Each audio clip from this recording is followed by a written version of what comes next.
In this lecture, we are going to start with the next point, that is inventory cost. It is on page number 96. Page number 96, inventory cost. So, હવે અહીંયા cost of holding the inventory એટલે શું કે inventory નું કેવી રીતે total cost થઈ શકે છે. So એના માટે એ લોકોએ સ્પેસિફાઈ કર્યા છે ટોટલ 3 કોસ્ટ કીધા. કેટલા કોસ્ટ કીધા છે? 3. First is ordering cost, second is carrying cost, and the third is opportunity cost. હવે સૌથી પહેલા જ્યારે આપણે ordering cost ની વાત કરીએ છીએ, તો this cost of placing an order when goods are to be purchased. This is a fixed cost of acquiring raw material as per the order placed. Particular process is to be followed by the firm when the order for a goods is placed. This includes stationery expense, transporting expense, communication expense, inspecting of the goods expense, etc. All these expenses are incurred in the following purchase order. Order cost includes stationery, typing, order, transporting, inspecting, postal cost. Ordering cost increases with the number of the orders are placed. હવે એક certain આપણી પાસે એક ઓર્ડરનો અહીંયા cost થાય છે કે એક આપણે કહીએ એક ટાઈપ ઓફ ફિક્સ્ડ કોસ્ટ હોઈ શકે છે. હવે હું ઓર્ડર દઈશ તો સ્ટેશનરીનું લેટર લખીશ, કમ્યુનિકેશન કરીશ, ટ્રાન્સપોર્ટેશન કરીશ. તમે 10 યુનિટ મંગાવો કે 500 યુનિટ મંગાવો, પોસ્ટથી એને લેટર દેવાનું છે, કમ્યુનિકેશન જે કરવાનું છે એ જ કરવાનું છે. તો એવી રીતના જેટલો તમારો ઓર્ડર વધશે એવી રીતના ઓર્ડરિંગ કોસ્ટ તમારો વધતો જાય. નંબર 2, પછી એમાં નેક્સ્ટ લીધું, when the firm place an order, firm has to prepare the purchase order, follow procedure for receiving the goods as per the order, inspecting the quality and the quantity of the goods received as per the order. Invoice is to be checked when the goods are received as per the order. All these expenses include the ordering cost. Ordering cost can be minimized when the few orders are placed with large quantity as it is increased with the number of orders are placed. હવે અહીંયા શું કીધું છે કે હવે મારે purchase book શું હું પરચેસ કરું છું, મેન્ટેન કરું, કેટલું મેં ઓર્ડર દીધું એ પ્રમાણે મારી બધી વસ્તુ રિસીવ થઈ ગઈ, બધી આવી ગઈ છે, તો આ બધી વસ્તુ પ્રોપરલી રો મટીરીયલ ઓર્ડર દીધો માર્કેટમાંથી ક્વોલિટી ઈચ પ્રમાણે ક્વોન્ટિટી પ્રમાણે મને મળ્યું છે કે નથી મળ્યું. એટલે ઓર્ડરિંગ કોસ્ટ કેવી રીતે ઇન્ક્રીઝ થશે જ્યારે ઓવરઓલ તમે વધારે ઓર્ડર દેશો, બટ તમે એક ઓર્ડરમાં બધી વસ્તુ ઓવરઓલ કવર અપ કરી લો તો તમારો ઓર્ડરિંગ કોસ્ટ પણ મિનિમાઇઝ થાય. હવે 2 યુનિટ માટે મેં ફોન કર્યો, 10 યુનિટ માટે ફોન કર્યો, બે માટે અલગ અલગ કરું છું તો મારો કોસ્ટ વધે છે. બટ એક વાર એને 12 યુનિટ મંગાવી લીધી હોય તો એ બધી વસ્તુ પ્રોપર ફાઇનાન્શિયલ મેનેજરે પ્રોપર વેમાં પ્લાનિંગ કરવું પડે, ત્યારે એ બધી વસ્તુ પ્રોપરલી થઈ શકે છે. Next is carrying cost. Read કરશો. Carrying cost. It is the cost per unit of holding inventory, which is called cost of carrying inventory. Carrying cost include expenditure for storage, rent, salaries, handling of material, refrigeration, insurance premium, obsolescence, etc. Thus, carrying cost is the total of warehousing, handling cost, and staff service cost. In short, carrying cost arise due to the storage of inventory in warehouse. The carrying cost is the variable cost per unit. Operating costs. When funds are invested in inventory, it is tied up and not available for other activities of business. If these funds are borrowed, then the firm has to pay the interest thereon. Moreover, if funds were not tied up with the inventory, they would have earned profit. Cost of holding inventory is equal to ordering cost plus carrying cost. જોડે sir હવે અહીંયા આપણે શું next કીધું છે?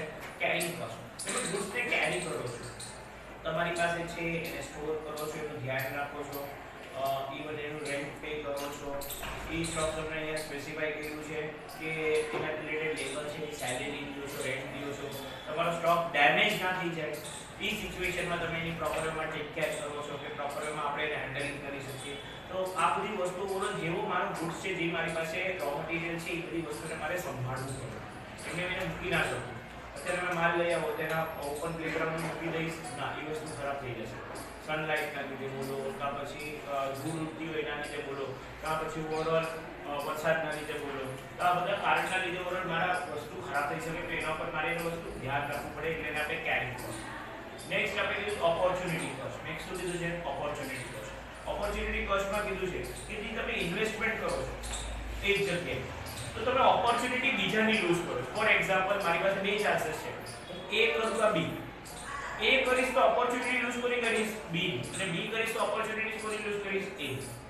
તો એ મને ખબર હોવું જોઈએ કે ક્યાં મારે ઇન્વેન્ટરીમાં એ ઓપોર્ચ્યુનિટીનો ફાયદો લેવો છે કે નથી લેવો.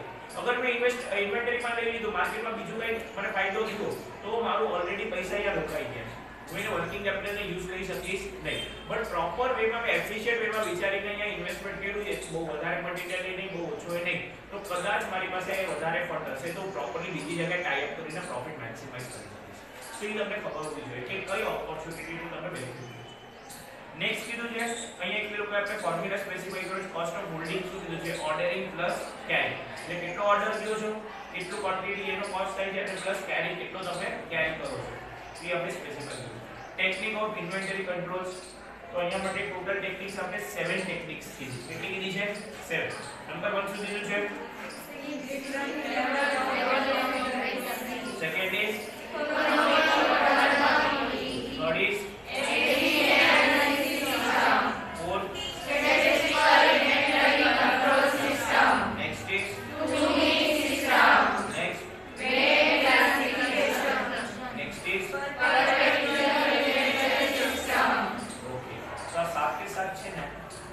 ડિટેલમાં સ્ટડી કરવાના છે આ ચેપ્ટર. ની 7 ટેકનિક કીધી છે regarding the inventory control management related. એ બધી વસ્તુ આપણે ડિટેલમાં અન્ડરસ્ટેન્ડ કરવાની છે. સૌથી ફર્સ્ટ આપણે સ્ટાર્ટ કરશું fixing different level of inventory. In order to avoid over or under investment in inventory, different level of inventory are fixed for each item. Fixing of different level of inventory enables the management to keep proper control on investment. Generally, following levels of inventory are determined to control the size and investment in inventory. First, maximum level. This level shows the maximum volume of goods. There should be a no overstock of material than this level. In fixing the maximum level of inventory, following factors are to be considered. Storage facility available, financial position of the firm, condition of market and possibility of price fluctuation, demand of finished goods, maintenance of the quality of material, price level, variation of material, government restriction, time required to get the delivery of material after placing ordering level. Maximum level of inventory is calculated as follows. Maximum level is equal to ordering level minus minimum consumption in minimum delivery time plus economic order quantity. Solution. હવે અહીંયા આપણે કીધું કે fixing different level of inventory. અલગ અલગ લેવલમાં આપણે કેવી રીતે ફિક્સ કરવાનું, એટલે એમાં કેટલું મેક્સિમમ લેવલ થવું જોઈએ, કેટલું મિનિમમ થવું જોઈએ, પછી આપણે ઓર્ડરિંગ કેટલું થવું જોઈએ, ડેન્જર લેવલ શું છે, સેફટી લેવલ શું છે, અને ઇકોનોમિક ઓર્ડર ક્વોન્ટિટી શું છે. આ બધી વસ્તુ ઓર્ડર આમાં એ લોકોએ સ્પેસિફાઈ કરેલી છે. હવે સૌથી ફર્સ્ટ એ લોકો આપણે મેક્સિમમ લીધું, એટલે મારી ઓવરઓલ ગુડ્સનો કેટલી મેક્સિમમ લિમિટ છે, વોલ્યુમ શું છે, મારા ઓર્ગેનાઇઝેશનમાં જે ગુડ્સ આવશે એ મેક્સિમમ કેટલું હું હેન્ડલ કરી શકીશ. તો એના ઉપર સ્ટોરેજ ફેસિલિટીનું ધ્યાન દો, ફાઇનાન્શિયલ પોઝિશન ફોર્મની કેવી, માર્કેટમાં કેવી કન્ડિશન્સ છે, કેવી રીતના ક્વોલિટી તમે મેન્ટેન કરો છો, પ્રાઇસ ફ્લક્ચ્યુએશન્સ, વેરિએશન્સ કહી શકીએ ઉપર નીચે થાય છે, ગવર્નમેન્ટના શું રૂલ્સ રેગ્યુલેશન્સ છે, ટાઈમ રિક્વાયર્ડ, કેટલો ટાઈમ રિક્વાયર્ડ છે ડિલિવરી ગુડ્સ આવવા માટે, એના માટે ઓર્ડરિંગ લેવલ કેવો છે, આ બધી વસ્તુ વિચારવી પડે. એના માટે એક ફોર્મ્યુલા દીધો છે. શું દીધો છે કે ordering level minus minimum consumption in minimum delivery time plus શું કીધું છે EOQ. EOQ શું છે ડિટેલમાં આપણે આગળ અન્ડરસ્ટેન્ડ કરશું. નેક્સ્ટ મિનિમમ લેવલ, કે મિનિમમ કેટલું તમને આટલું રિક્વાયર્ડ છે ભાઈ પ્રોડક્શન માટે, મેક્સિમમ આટલું કરી શકો, મિનિમમ આના વિના પ્રોડક્શન ચાલુ થવાનું નથી, આટલું હશે તો જ પ્રોડક્શન થશે, નહીંતર પ્રોડક્શન ચાલુ થશે નહીં. તો એના માટે અહીંયા લોકોએ કીધું છે કે એવરેજ કન્ઝમ્પશન કેટલું, તેના ઉપરથી આપણે મિનિમમ લેવલ ખબર પડી શકે કે કેવા ટાઈપનું મટીરીયલ રિક્વાયર્ડ છે, ટાઈમ કેટલો રિક્વાયર્ડ છે મટીરીયલને ઓર્ડર પ્લેસ કરવામાં, સેફટી સ્ટોક કેટલો છે, એ બધી વસ્તુ આપણે ફાઇન્ડ આઉટ કરવી પડે. તેનો ફોર્મ્યુલા કીધું છે ordering level minus average consumption in average time in acquiring the material. કેટલા ટાઈમમાં મટીરીયલ આવશે. હવે ફોર એક્ઝામ્પલ મારી પાસે 500 યુનિટ પડ્યા છે, સર મેં તો હમણાં ઓર્ડર નથી, 200 થશે ત્યારે દઈશું, કેમ કે મારે મગજમાં એક ઓવરઓલ એક એવરેજ છે. જ્યારે 200 યુનિટ થઈ ગઈ ત્યારે ઓવરઓલ માર્કેટમાં નવો ઓર્ડર દઈશ તો 200 વેચાઈ જશે, ત્યાં સુધી નવું પ્રોડક્શન ચાલુ થઈ જશે. એટલે આપણે એસ્ટિમેશન એક અંદાજો મગજમાં હોય કે આટલું ટાઈમ રિક્વાયર્ડ છે. નીચે આપણે વિચારીએ જો આજે ઓર્ડર દીધો, અત્યારનો ઓર્ડર દીધું, 10 મિનિટમાં તો નહીં દઈ દઈએ, 2 દિવસે મોકલે, 4 દિવસે મોકલે, એપ્રુવલ લઈએ, કોટેશન ફાઇનલ થાય, પ્રાઇસિંગ થાય, પછી મોકલે. તો તો આ બધીમાં ડ્યુરેશન હોય છે, ટાઈમ હોય છે, તો એના માટે લોકો સિચ્યુએશનને પ્રોપર એનાલિસિસ કરે અને પછી ડિસિઝન મેક કરે. પછી કીધું છે ઓર્ડરિંગ લેવલ શું છે. હવે અહીંયા કીધું છે the firm also need to know when the order for the inventory item.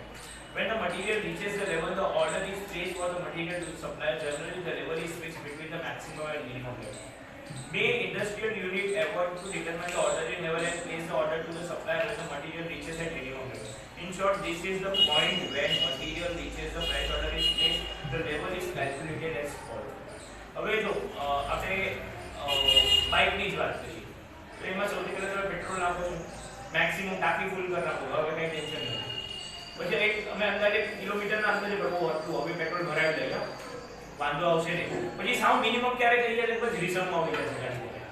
રિઝર્વમાં આવી જશે એટલે ઓવરઓલ રિઝર્વનો પેટ્રોલ યુઝ થાય એટલે ઓટોમેટિક આપણે હવે પેટ્રોલ પંપે જઈને પહેલા પેટ્રોલ ભરાય આવે એટલે ગાડી ક્યારે પણ બંધ થઈ જશે. તો એ જે રિઝર્વની વાત કરીએ છીએ એ આપણું શું છે minimum level.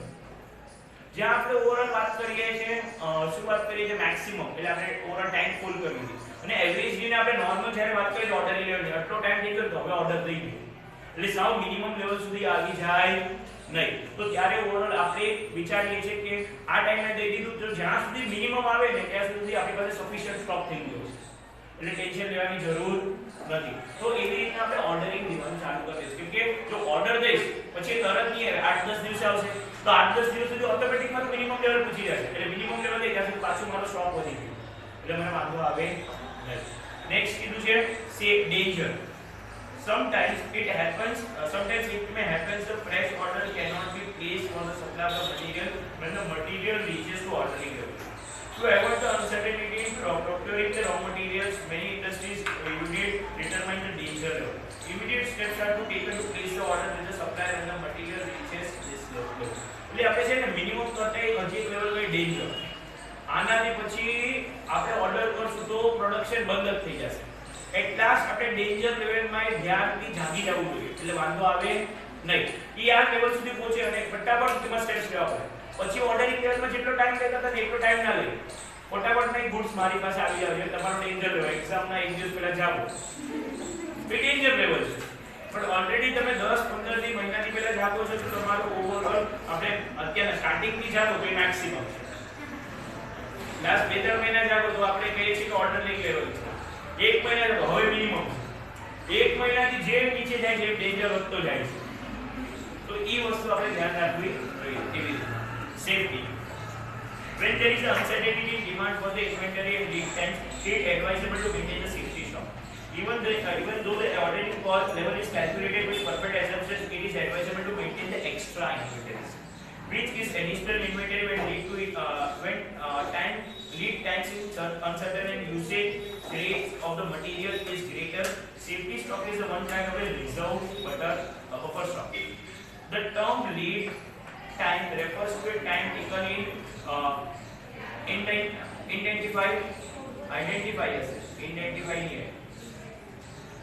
the needs and the time taken in delivery of the material after placing the order. Safety level is determined with the help of the following formula.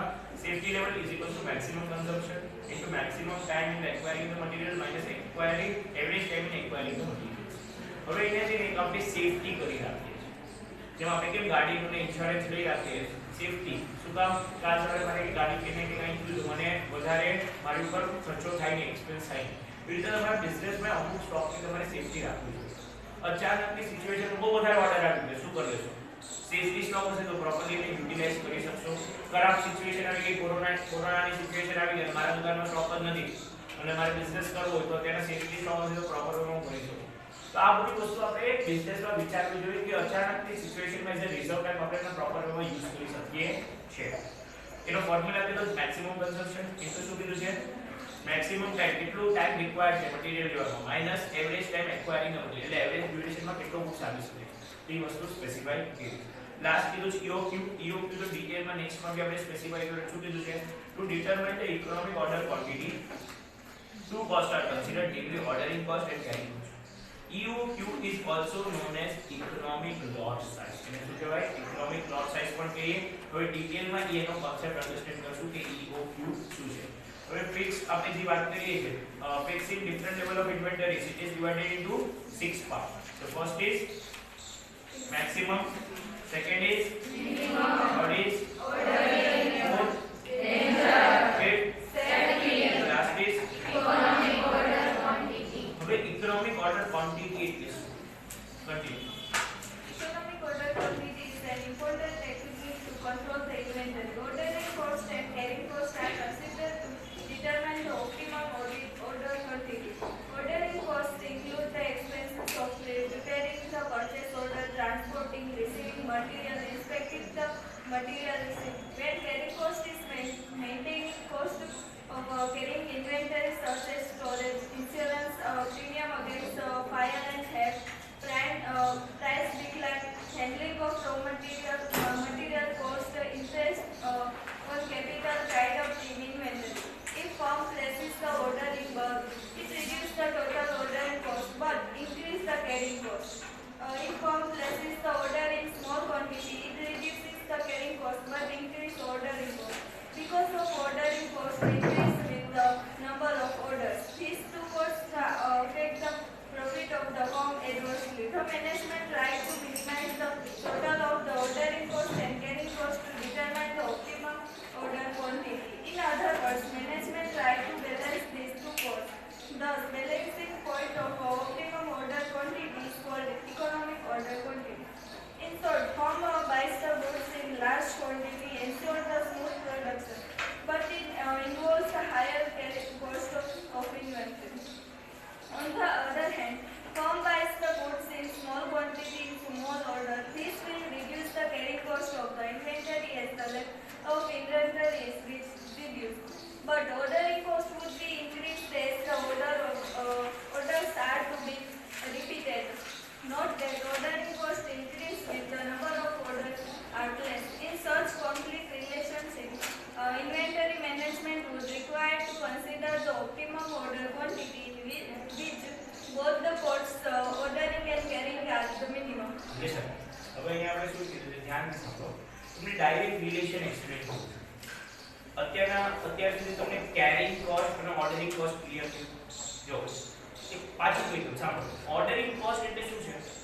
હવે મારે જેનો ઓર્ડર દઉં તો એક સર્ટેનિટીની લિમિટ આવે કે આટલું સુધી હું આમાં 10 યુનિટ મંગાવું કે 500 યુનિટ મને આટલો ખર્ચો થવાનો છે. મેં તમને કીધું ઓર્ડરિંગ કોસ્ટ ઇઝ ફિક્સ અને કેરિંગ કોસ્ટ ઇઝ વેરિયેબલ. તો ફિક્સ તો ખર્ચો થશે પણ કેરિંગમાં જેટલું તમે વધારે અહીંયા ઓર્ડર દેશો એટલું અહીંયા તમારો ખર્ચો વધતો જશે.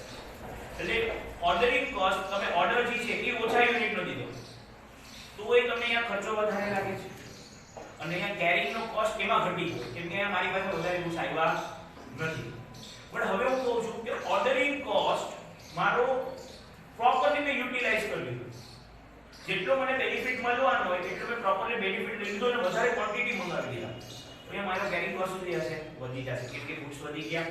જો અહીંયા ઓર્ડરિંગ કોસ્ટ મને એક મેક્સિમમ લાગતો જ તો એને મેં ફૂલી યુટિલાઇઝ ના કર્યો, અનયુટિલાઇઝ રહ્યો તો અહીંયા કેરિંગ કોસ્ટ મારો બેલેન્સ છે અને અહીંયા મારો ઓર્ડરિંગ કોસ્ટ મારો બહુ વધી ગયો કેવી રીતના વધી ગયો?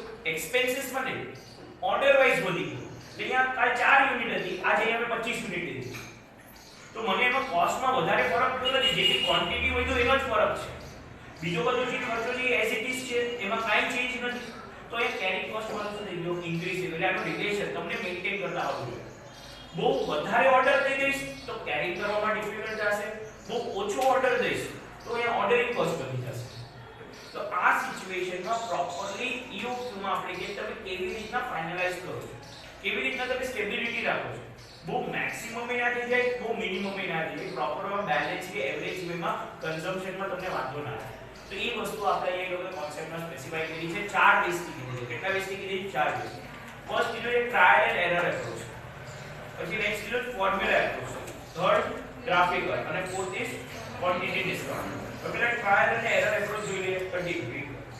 Total requirement of inventory of a year, example 3000 units can be purchased by the firm in one lot with a single order in beginning of the year, or in a 6 lot of 500 units at every 2 months by placing 6 orders. As per this approach, there are 2 alternatives to purchase inventory: either to purchase entire requirement of inventory in single lot, or the requirement of the inventory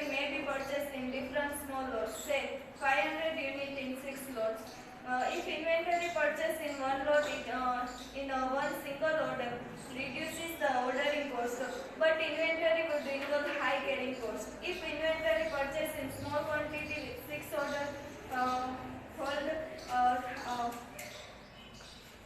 high ordering cost. Under this approach, to determine the economic order size, we studied with the implication of combination of carrying cost and ordering cost. Here, comparison is required of total cost, carrying and ordering cost when different small lots are made. This approach is long, analytical and complicated to calculate the economic order. તો હવે એક બહુ સરસ example trial અને error.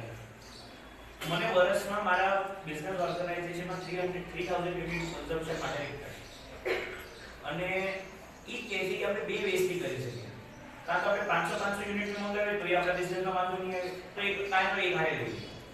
હવે એક high લઈ લઈએ છે તો ઓર્ડરિંગ કોસ્ટ તો ઓછો લાગે, કેમ કે એકવાર મેં બધું કહી દીધું છે, એક હારે બધો ટ્રાન્સપોર્ટ થઈ જશે, જે નાનો ટેમ્પો આવવાનો તો એના બદલે મોટો આવશે, એટલે વધારે ઓર્ડરિંગ કોસ્ટમાં ફરક નહીં થાય, પણ બહુ વધારે મને બેનિફિટ થઈ જાય. પણ એને સંભાળવામાં, કેરી કરવામાં કેટલો ખર્ચો છે. ઇન્સ્યોરન્સ લઉં છું, ટ્રાન્સપોર્ટ કરું છું, ડેમેજ થઈ જાય એનું ધ્યાન રાખું છું, પછી ઓવરઓલ વેરહાઉસ લઉં છું, રેન્ટ પે કરું છું, લેબરને લઈ આવું છું, સેલેરી પે કરું છું, તો આમાં કેરિંગ કોસ્ટ કેટલો વધી ગયો. હવે એ જ વસ્તુ હું કહું કે એના કરતાં મને ખબર છે મને મહિનાનું ઓવરઓલ 250 યુનિટની રિક્વાયરમેન્ટ છે, તો હાલો બે મહિને લઉં, બે મહિને લઉં તો 500 યુનિટ જશે. 500 યુનિટમાં ઓવરઓલ ઓર્ડરિંગ કોસ્ટ તો અહીંયા વધારે લાગે, ક્વોન્ટિટી ઓછી આવે. ક્વોન્ટિટી ઓછી આવે છે તો વાંધો નહીં, તો અહીંયા માઈનસ થઈ જાય, કેરિંગ કરવામાં મને ડિફિકલ્ટ થતું નથી. એટલે પ્રોપર વેમાં મારું બેલેન્સિંગ મને ખબર છે કે મને ક્યાં બેનિફિટ થશે. કેરિંગ કોસ્ટ હું ફાઇન્ડ આઉટ કરું છું તો ઈ વધારે લાગે છે તો ઓર્ડરિંગ કોસ્ટ વધારે લાગે છે. ઓર્ડરિંગ કોસ્ટ વધારે નથી તો કેરિંગ કોસ્ટ વધારે લાગે છે તો એ વિચાર ઓર્ડરિંગમાં બેનિફિટ લઈ લો. તો આ બધી સિચ્યુએશનને પ્રોપર તમારે એનાલિસિસ કરવું પડે આ ટ્રાયલ અને એરર મેથડ. સેકન્ડ ફોર્મ્યુલા મેથડથી કીધું છે કે અહીંયા ટ્રાયલ અને એરર મેથડ જે આપણે કીધું છે એનાલિટિકલ મેથડ અને આપણે કહે છે એ કોમ્પ્યુટેશન કરવામાં બહુ કોમ્પ્લિકેટેડ છે. એક ફોર્મ્યુલા છે યુ નો એને ડિટરમાઇન કરીને તમે કેલ્ક્યુલેટ કરી શકો છો. ફોર્મ્યુલામાં કીધું છે શું કીધું છે q શું કીધું છે √2as/ct. q એટલે શું ઇકોનોમિક ઓર્ડર ક્વોન્ટિટી, a શું કહેવાય average consumption of material, s એટલે કોસ્ટ પર ઓર્ડર, c એટલે કેરિંગ કોસ્ટ અને p એટલે પ્રાઇસ. આ પછી બીજો ફોર્મ્યુલા કીધું છે q √2pr/ci. હવે q એટલે economic order quantity, cost p એટલે r એટલે annual consumption of material, next is price પર યુનિટ અને i એટલે ઇન્વેન્ટરી કોસ્ટ. એટલે આ ફોર્મ્યુલામાં તમારી પાસે વેલ્યુઝ છે તો નાખીને તમે ફાઇન્ડ આઉટ કરી શકો છો કે કઈ વસ્તુ મારા માટે મેઇન્ટેન રહેશે, હેલ્પફુલ થઈ શકે છે. એના ઉપર એક ઇલસ્ટ્રેશન દીધું છે, ઇલસ્ટ્રેશન કરવાની જરૂર નથી. પછી નેક્સ્ટ હવે એના એઝમ્પશન્સ કીધા છે ફોર્મ્યુલા મેથમેટિકલ એપ્રોચમાં કે કન્ઝમ્પશન તમારું આખા ડ્યુરેશનમાં કેટલું થઈ શકે છે, કોન્સ્ટન્ટ છે કે નહીં.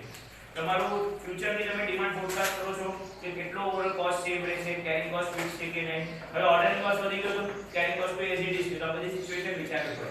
પછી નેક્સ્ટ સ્પેસિફાઈ કરેલું છે કે કોસ્ટ પર ઓર્ડર કેવી રીતના મેન્ટેન થાય છે, ઇન્વેન્ટરી આપણે કેવી રીતના ટાઈમ લેગ છે, ઓવરઓલ ડ્યુરેશન કેટલા ટાઈમ પછી રિક્વાયરમેન્ટ છે, 2 મહિના, 1 મહિનો, 15 દિવસ, 10 દિવસ. આ બધી સિચ્યુએશન આપણે પ્રોપરલી ફાઇન્ડ આઉટ કરવી પડે. થર્ડ પાર્ટ શું કીધો છે આપણે graphical approach.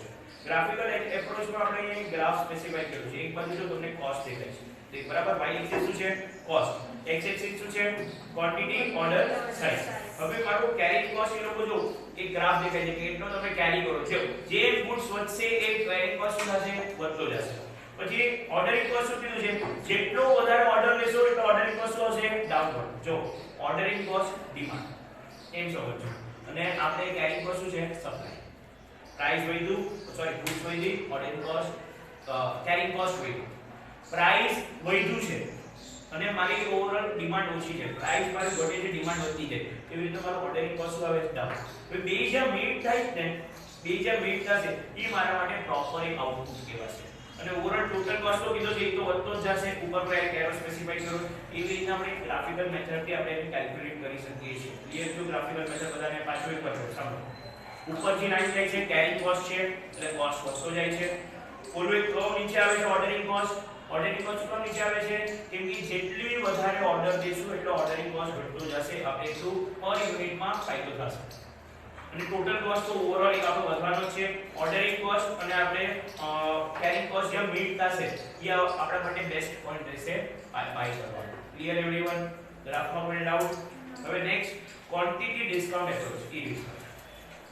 Above mentioned EOQ formula assumes that the price per unit remains constant, but when the supplier of the inventory offers quantity discount to the firm on purchase of inventory, it results in price reduction per unit. In short, when the quantity discount is available to the firm on purchase of raw materials on bulk quantity, the price per unit is influenced by the order quantity. The EOQ approach does not consider this point in determining optimum order quantity when the quantity discount is available.